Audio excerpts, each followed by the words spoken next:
Hello and welcome to another episode of Relationship Alive. This is your host, Neil Satin. Today's going to be an episode about truth, and more specifically, why it is so important for you to be truthful with yourself, and why that sometimes means that you have to go negative, and why it's so important to not be bypassing your negative experiences. And I'm talking to you from the perspective of someone who is almost always optimistic about life. Even in my darkest moments, I generally am able to look on the bright side. And that's a helpful skill in life. In fact, there's a whole branch of psychology, positive psychology, that is at least in part based on this idea of how we make meaning in the world and trying to make positive meanings out of the things that happen to us and what a difference that makes. However, there is a danger in that skill. And today we're going to talk about what the danger is to make sure that you are not gaslighting yourself, and instead that you're able to best use the truth for your own growth and to really understand what's happening in your life right now. Because it can be so easy to miss what's challenging, what's truly challenging, for the sake of a quick silver lining. You are going to understand exactly what I mean momentarily, but first I just want to take a moment to thank those of you who have contributed to the Relationship Alive podcast. I can't tell you just how much I appreciate your willingness to show up for the podcast, for the mission of Relationship Alive, to improve relationships with others and with ourselves. And that's what we're about here on the show, and your contributions are helping to make that possible. So Jenny, Marie, Timothy, Jean, Emma, David, Angie, Drew, Lydia, and Anne, thank you all so much for your generous and, in many of those cases, ongoing support of Relationship Alive. And if you are finding the show to be helpful, please consider making a contribution. You can just visit neilsatin.com/support or text the word support to the number 33444 and follow the instructions. If you are interested in improving your communication, your ability to communicate with anyone, or specifically your ability to communicate in your relationship, then I have two things that might be interesting for you. The first is my guide to my top 3 relationship communication secrets. These are the kinds of things that if you put them into practice, they will greatly improve your ability to stay connected, no matter how challenging the thing is that you're trying to communicate about. To download that, it's a free guide. Just visit neilsatin.com/relate or text the word relate to the number 33444 and follow the instructions. And in the time since I created that guide, I also created a full Secrets of Relationship Communication course. The course is still in beta right now, but if you get it, you will get access to the final version. And it could be that when you're listening to this episode, it's already in its final version. But basically, this is a course that has 3.5 hours worth of material that's all broken up into manageable 5 to 10 minute chunks. And it's all about focusing on the ways that you can improve the communication in your relationship. It doesn't require your partner to do anything. It's all the leverage points where you can make a difference. So to find out more about the course and jump in, just visit neilsatin.com/course, COURSE. And lastly, we have a free Facebook group for people who listen to the podcast where you can get support, give support. We're doing our best to create a safe space for those kinds of conversations. Just visit the Relationship Alive community on Facebook. All right, let's dive into the topic at hand. So, what is true? when you look at your life, you don't want to make things out to be worse than they are. You don't want to make mountains out of molehills, as they say. But you also don't necessarily want to make things out to be better than they are. In a way, we've been having in our world today a sort of a crisis of truth. What do you believe? And we could have all kinds of conversations about how to figure out what the facts are in the outside world. But today we're going to talk about what the facts are in your inner world and why that is so important for you. You want to be able to face your failures. And failure is a charged word. I mean, a few episodes ago, you may have heard in my session with David Burns where I confronted this idea that I was a failure. And it was one of the negative thoughts, the pernicious negative thoughts that was bringing me down and contributing to my being overwhelmed with the sheer number of things that I had to do. And yet, and David, in working with me, did a really effective job of helping me kind of bust through the negative thought, the cognitive distortion, in order to get at what was true. And that is super important work. Today's episode is not about suddenly everyone becoming pessimists or for you to suddenly be shitting on yourself all the time. That's not what today's episode is about. However, sometimes when you're looking at reality, you have to admit that the reality isn't what you wanted it to be. And just kind of a quick cursory noticing of that might not really be enough for some important reasons. Now, it might be enough to recognize that your life isn't the way that you want it to be, that something really sucks, for just a moment, in order to get resourceful and start strategizing about ways to change things. And if you are anything like me, and I know that because you're here listening, you are at least a growth-minded person, then that might be something that's relatively easy for you. This sucks. How am I going to make it better? And then you start strategizing. But the problem with that is that there is a place in us where the hurt, where the sadness, where the anger, where all of the feelings that are stirred up by the results that we are getting in our lives that don't quite line up with what we wanted, whether it's through our actions or through the actions of others, there's a place in us where those negative feelings live.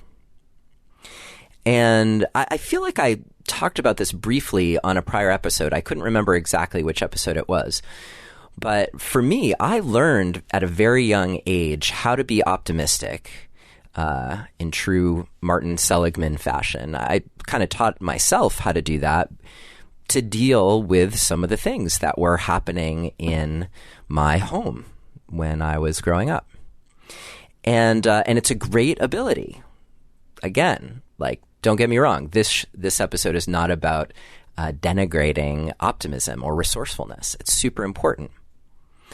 However, being able to make that pivot to the positive place, the place where you generate the silver lining with whatever's going wrong, if that happens if that only happens in place of you ever addressing the challenging emotions that you're experiencing inside, then those things will go on to live inside of you, and they will undermine actions that you're taking. The inability to look straight in the face of your failures or the way that life sucks and actually register what that's doing within you. The inability to do that, well, for one, you're actually missing out on some really valuable information. You also might be missing out on times when you're in a situation where it's not worth finding the silver lining, where it's worth getting the fuck out of there.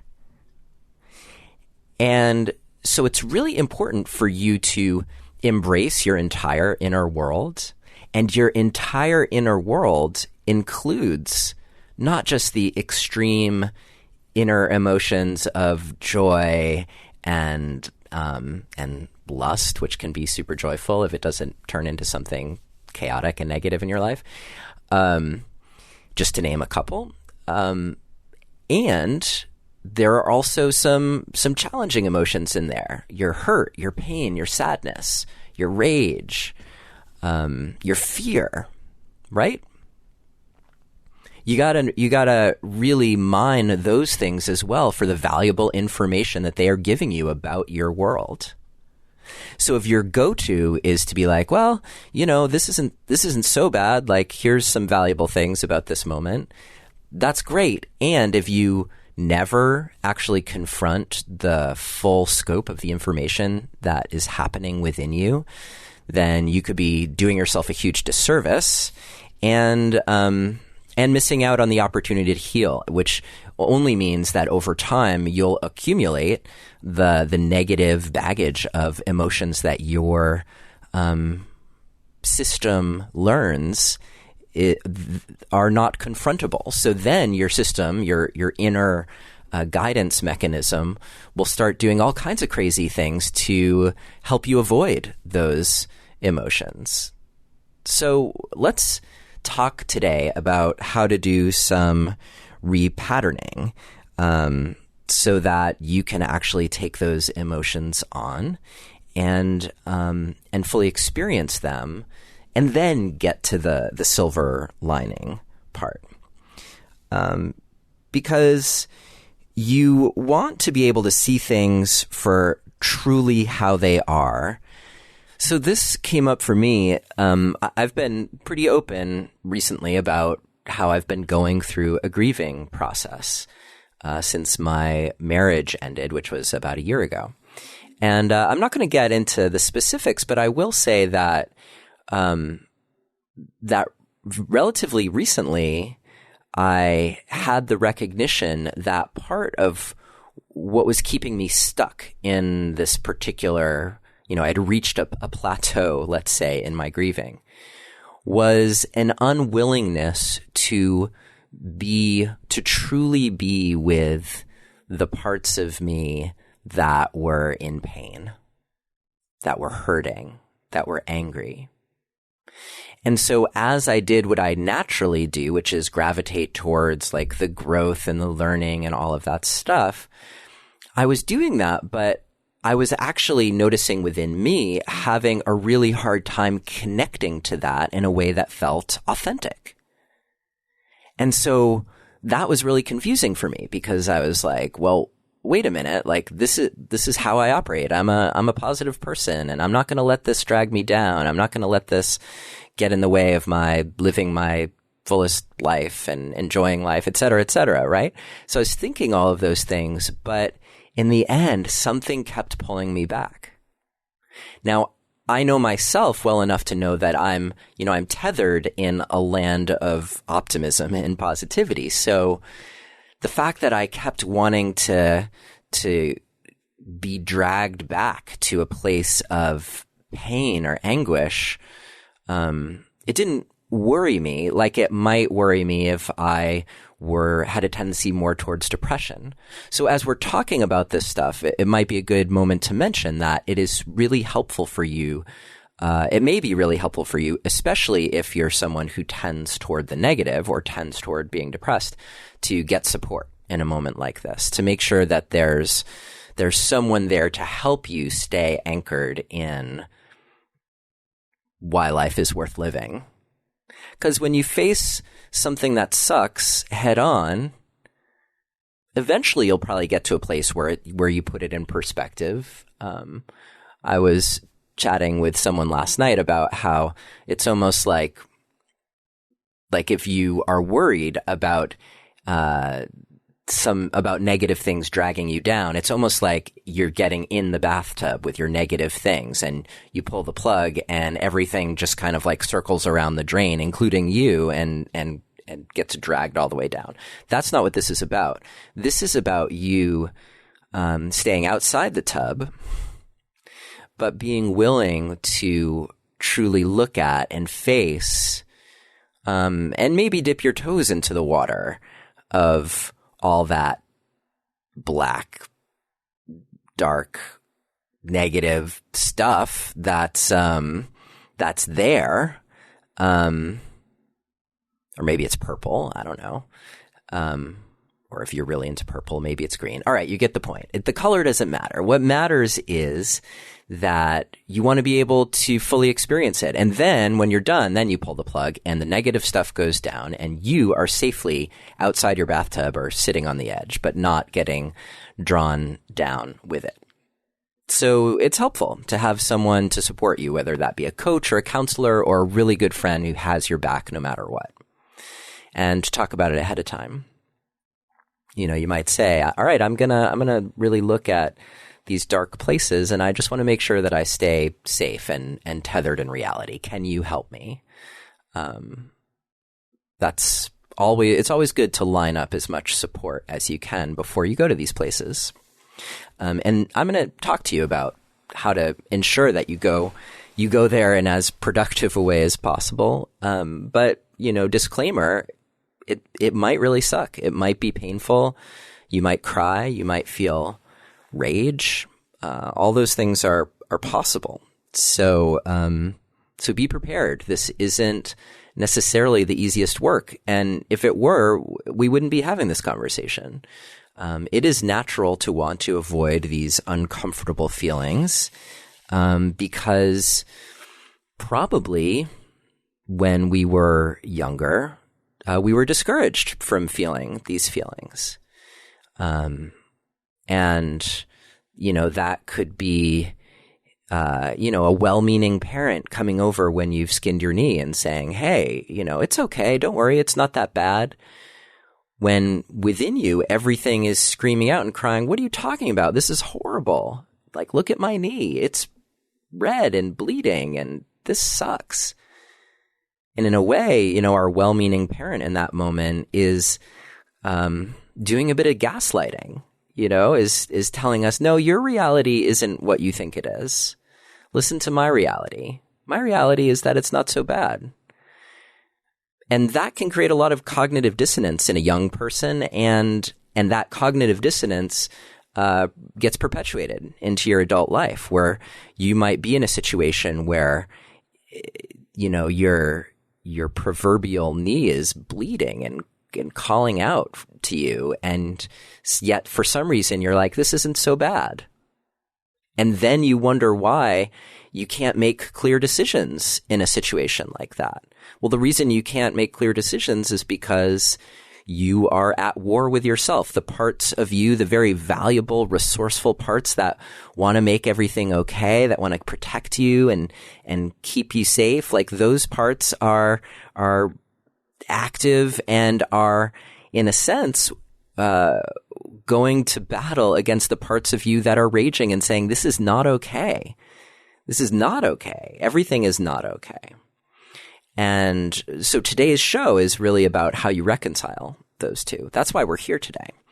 Because I want you to get to the point where you feel like even if it's challenging, you can welcome the pain because it's valuable for any number of reasons. And we'll get into that as we go too. So yeah, this is a place where it could be helpful to get support. And well, let's dive in. Let's dive into the process of confronting, or maybe confronting is really not the right word. Assessing, observing, and instead of confronting, maybe actually comforting the parts of you that are feeling the pain. Because that's where we're headed. We're headed to a place where you don't feel the tension within you, where you actually feel you are integrated. And there's this interesting thing about pain, which is that the more you avoid it, the bigger it gets, the louder it gets. Whereas when you face into it, it can feel super loud at first, but it resolves itself. All that tension is there to call our attention to a source of trouble. It's really important information. If you are feeling a burning rage within you about a particular situation, you should know that. That's important stuff, because it probably has bearing on what you should be doing ultimately to change the situation, along with all of that fiery anger energy to help propel you to make changes, which can sometimes be challenging.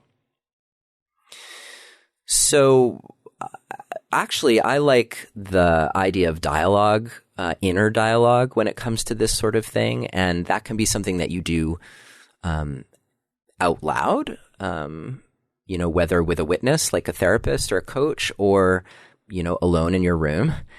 You can do it internally, internal dialogue. You can do it written. But generally, I find that that's really helpful.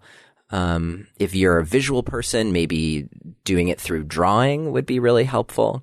And I'm going to tell you what the it is in a moment that you are going to want to be doing. But this is a process of bearing witness to the parts within you that need you, that need your attention. Because once they get your attention, then they will stop sabotaging you, which they might be doing, or if not sabotaging you, at least they might be muddying the waters of your clarity, as I mentioned before.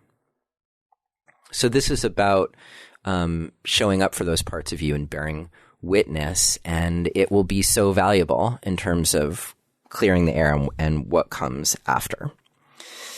So before we dive in fully to the process part, hopefully now you have a pretty decent understanding of why we're doing this. I do want to mention this week's sponsor because they have been a reliable voice of support for Relationship Alive for well over a year now. And I really appreciate their help and their voice of support in terms of improving relationships. And they are a company that is there to provide you with extra support around the things that are getting in the way of you being happy, or if you're feeling stuck, or if you're not achieving your goals. And if you don't know yet who I'm talking about BetterHelp. BetterHelp allows you to work with a therapist from the comfort of your own home or your office or wherever you are, really, because it's all done via texting and weekly video or phone sessions. So you can do those from anywhere without having to be anywhere in particular. BetterHelp will assess your needs and match you with your own licensed professional therapist. It's more affordable than traditional offline counseling, and financial aid is available if you qualify. They also offer a broad range of expertise so that you can find the person most suited to helping you with your own unique situation. And so many people are using BetterHelp these days that they have actually been recruiting additional counselors in all 50 states. So whether it's wanting someone to tether you in the positive vision of who you are, like we were talking about earlier in this episode, or dealing with depression, stress, anxiety, trauma, family conflicts, whatever's up for you, try out BetterHelp to help you move past those places where you feel like you're stuck. To start living a happier life today, you can try BetterHelp, and you can get an extra 10% off your first month for being a Relationship Alive listener. Just visit betterhelp.com/alive and join over 1 million people taking charge of their mental health. Again, that's BetterHelp, HELP.com/alive. And thank you, BetterHelp, for your support of our show. Okay, so you're going to see that this process is actually pretty simple, which makes sense because this is one of those core things that helps keep us human, It's about being human in our world. And part of being human is getting comfortable with the ways that we mess up, or that life doesn't quite work out the way that we wanted it to. That's just part of life.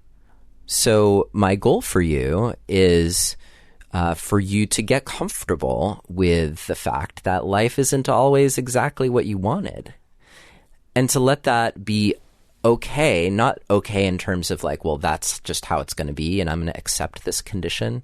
No, to have it be okay so that you can look it in the face and experience what you need to experience, and then you move past it.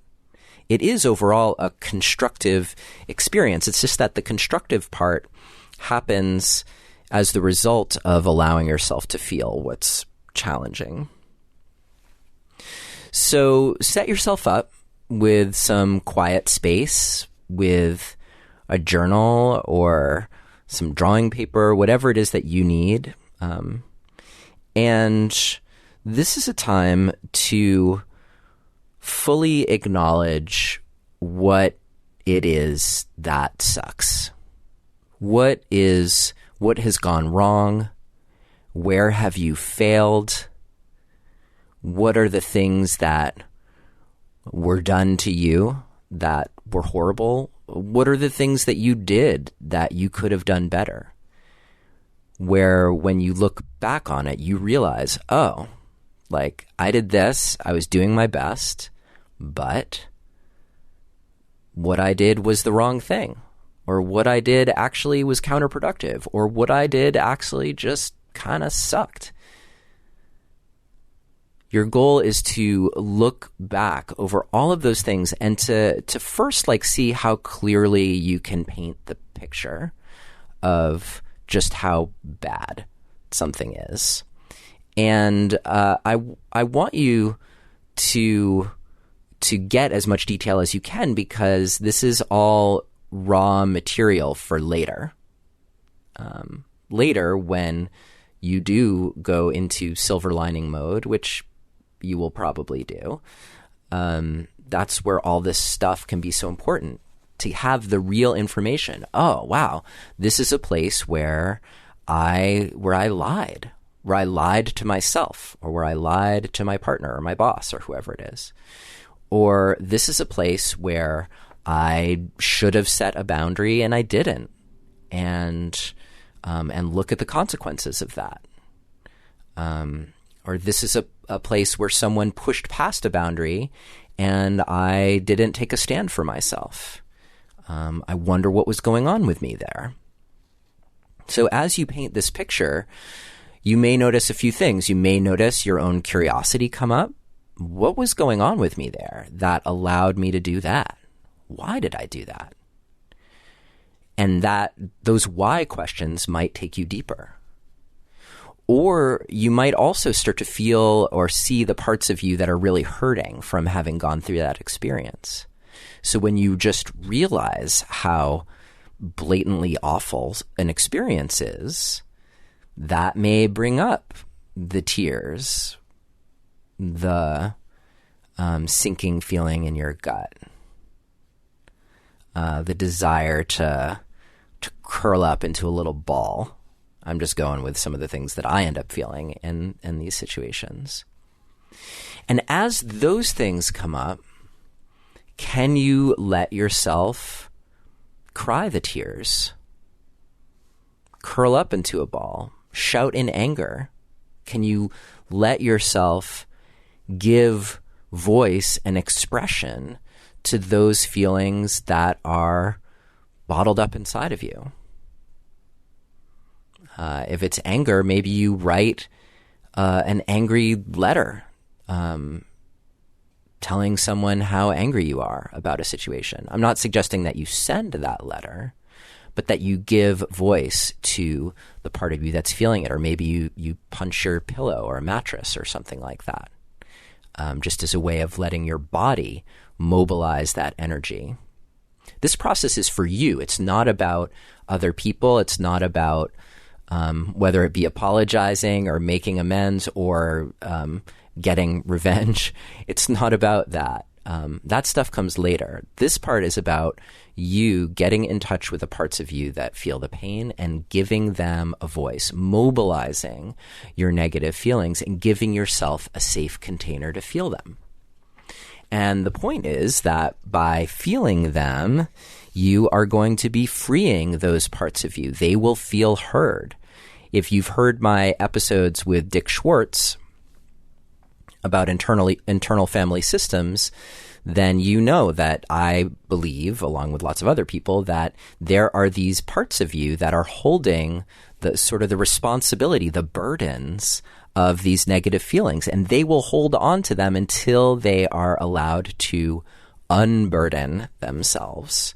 And that's part of what this process is about. Now, we're not going through the full internal family systems unburdening process, but it is helpful sometimes to realize that as you ask yourself, like, what is it that's so hard here? What's the pain that I'm confronting? What's the failure that I'm confronting? How do I wish things were, and how did they turn out instead?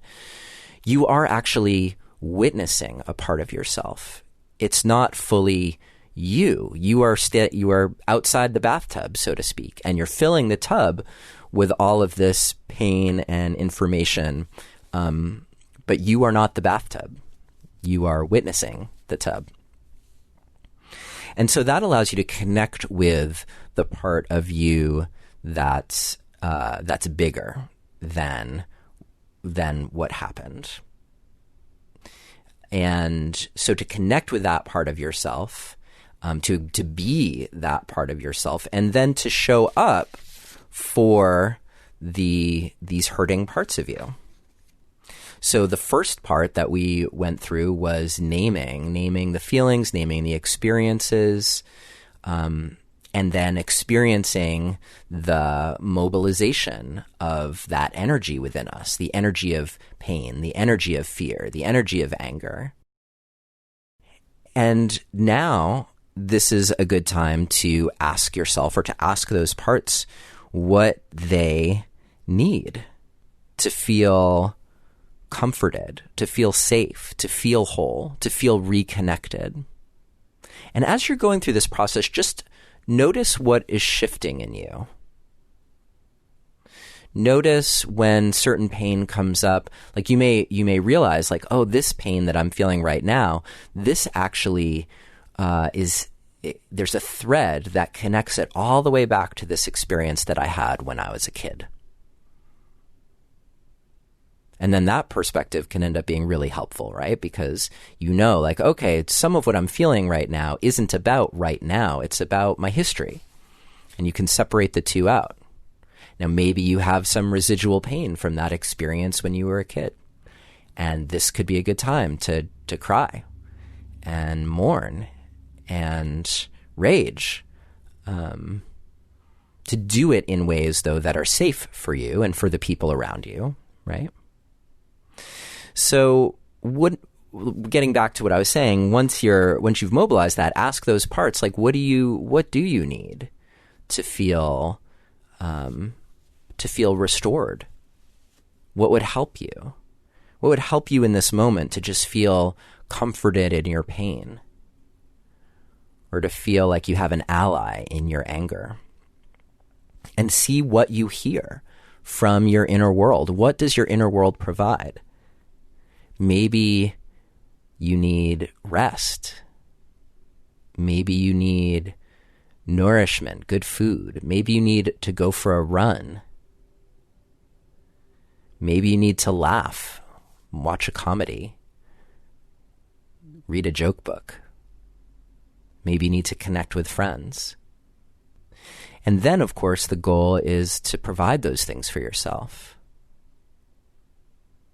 And you're doing it for you, the big you, the you that encompasses all your parts, and you are doing it for that part within you that has been feeling the sadness, the fear, the anger. So that's where we start veering into this being a constructive process. I mean, it was constructive anyway, because simply you are freeing up all that energy that's stuck within you, that in and of itself is actually a positive thing, I believe. Because it allows us to get real with our world, to not be in denial of how things haven't added up exactly the way that we've wanted them to. And when you're dealing with the truth, with what is, then you can move on from there. When the reality is I'm not as in shape as I want to be, then, and you're willing to recognize it, then you can decide what's next. Am I going to work on what I eat? Am I going to work on exercise? Am I just going to acknowledge, well, this is what is right now and I'm not ready to do anything about it? Fine. But at least you're dealing in the realm of reality versus blinding yourself, I guess, or living in a fantasy. It's bad enough when other people deny us our reality. So don't do that yourself. Allow yourself to feel the full depth of what's true, what's truly good in your life, and what truly sucks. And then all that constructive stuff, that comes next. And honestly, I feel like you probably got that. And if you don't, let me know. You can always write me, Neilius@neilsatin.com. We can talk more about how to be constructive. But more than that, I'm interested in hearing from you about what you discover. What do you discover about what is living inside of you that's been bottled up and waiting for a moment to just simply experience the light of day?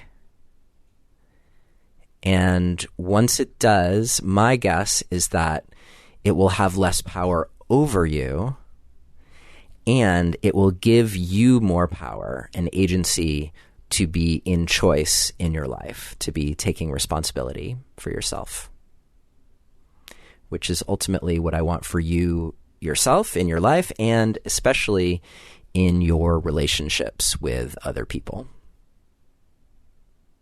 All right, that's it for today. Thank you so much for being here with me. We're going to have an exciting episode next week by talking about how to step outside of your paradigm around how you do conflict in order to have optimal outcomes. So we're going to have special guest Jennifer Goldman-Wetzler with us to talk about that. But in the meantime, let's dive deep with our pain. Let's get real, and let me know how it goes. So until then, take care. My heart is going out to you with whatever pain you're experiencing. And just know that, like, failure and pain and things sucking, like, that's just part of life. And being able to face that and be honest about it and move through it will really serve you well as you fine-tune the life that you're living over the years to come. All right. Sending so much love to you and courage in taking this on. And I'll see you next week.